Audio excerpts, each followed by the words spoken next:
Question number 4 पढ़ो एक बार। द बॉन्ड डिसोसिएशन एनर्जीज मतलब bond enthalpies, bond energies are given for x2 y2 and xy। Ratio दे रखा है 1:0.5:1।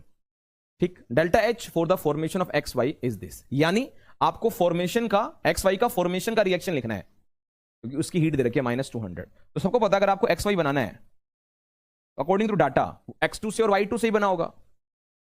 बैलेंस करने के लिए आपको करना होगा हाफ x2 और ये करना होगा हाफ y2 क्योंकि फॉर्मेशन में आपको एक ही मोल बनाना होता है।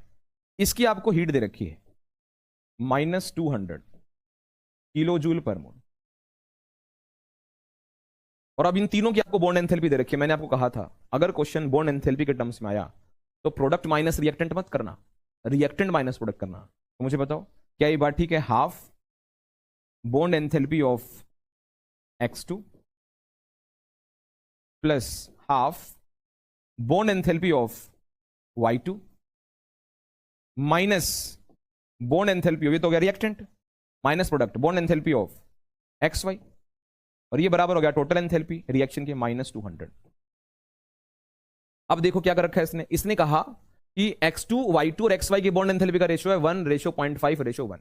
यानी अगर x2 का मैं x मान लूं तो y2 का बॉन्ड एंथैल्पी हो गया 0.5x और xy का हो गया x। यानी मैं इसको लिख सकता हूं हाफ x प्लस y2 का कितना हो गया 0.5 हाफ 0.5x, ठीक, माइनस xy का कितना हो गया 1 यानी x ही हो गया उसका, x इज इक्वल टू -200। यहां से बच्चों x निकाल लेना, कितना हो जाएगा, ये हाफ x हो जाएगा, ये हो जाएगा 1/4x और वो -x, यानी ये हो जाएगा हाफ x।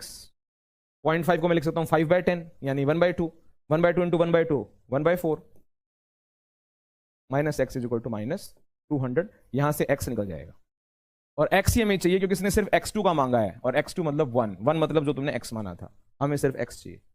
आसान है, चेक करो।